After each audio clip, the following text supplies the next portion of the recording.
So here's my read/review of Mighty Morphin Power Rangers Volume 3.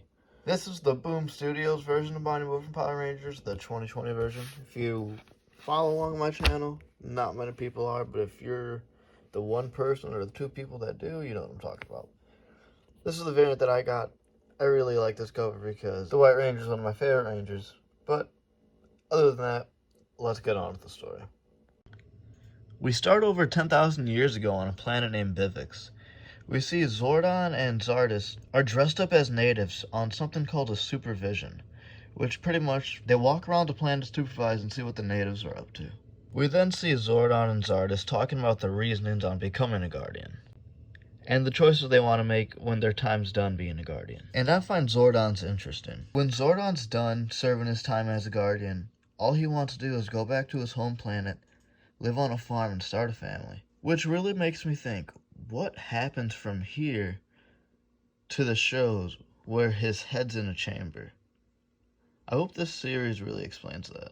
We go back to present day and we see that the Power Rangers are still fighting these super putties. We see that Adam's fighting alone, then all of a sudden this huge putty comes out of nowhere and actually strikes Adam down, knocking him unconscious. The next page over, we see the Green Ranger, and he's not doing too good against these putties.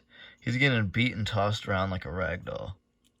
He's pretty much just getting jumped at this point. Billy, seeing the Green Ranger down, rushes over to help him, and he's telling him to go back to this place called Promethea.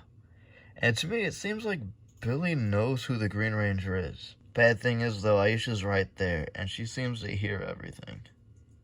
And she doesn't look too happy. Tommy was about to call something out, then all of a sudden he gets shot in the back, and we see it was Adam. The Super Putties actually brainwashed Adam, and Adam's looking at the Power Rangers as if they were monsters in themselves. Adam then is attacking Billy and Rocky, and from the looks of it, he thinks the Putties are the Rangers. That's kind of funny. Aisha's already mad, so I'm kind of wondering what she's going to do. She asks Tommy if she can handle this lightly. I wonder what that means. Aisha then head kicks Adam, knocking him unconscious. They end up getting surrounded by the Putties, but then they plan their escape.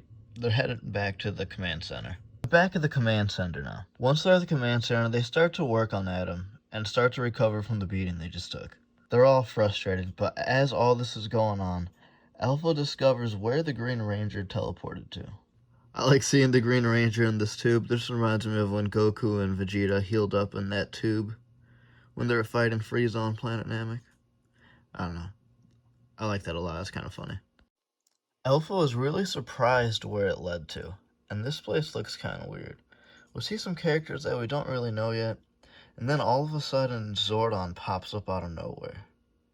We figure out that her name is Grace Sterling, and she admits to taking the Green Ranger coin. And Zordon demands that she returns the Green Ranger coin after this threat is taken care of, and if she doesn't, the Rangers are going to take it by force. And all Grace says, when the day comes when the Rangers decide to take things by force, she wishes the Rangers good luck. We see Bulk and Skull and Candace running through Angel Grove. I like the Bulk and Skull pages because it really kind of lightens the mood. We see that a putty has them captured, and one putty actually manages to knock out Skull. Candace ends up throwing a garbage bag at one, knocking them down, and they end up staying where they're at, hoping the Power Rangers are going to come get them soon. We now see Billy taking care of Adam, making sure he is alright. And then we see Aisha walking in, and she looks pretty mad. Aisha figures out that Billy was the one who took the Green Ranger coin and gave it to Grace. Aisha's upset that Billy knew the whole time who the Green Ranger was and didn't tell anyone. They start to argue more, then all of a sudden Adam wakes up, causing the argument to stop, and kind of changes the mood. We see Lord Zed, and he doesn't think Angel Grove's going through enough. To call out the Rangers, he sends down a beam, and that beam, it looks like it fuses some of the putties together and makes one huge giant super putty. We then see the Power Rangers flying down, calling upon the power of thunder to help them out. We see the whole assault team there with the White Tiger Zord. We now see the Thunder Zord ready for battle and the White Tiger Zord all powered up. The last pages of these comics are always my favorite. Just look how this one looks. We see the two Zords. One of my favorite Zords is the Thunder Megazord, actually. And then we see the White Tiger Zord ready to go, ready to fight against this giant super putty in the city. I love this shot. And that right there is the end of Volume 3. If you stayed to the end, thank you so much. I really appreciate it. Please like and subscribe for more. Volume 4 should be coming out within a week or two, and I promise quality will get better. And remember, I will be doing a giveaway at, pretty sure, 25 subscribers, then again at 50 subscribers.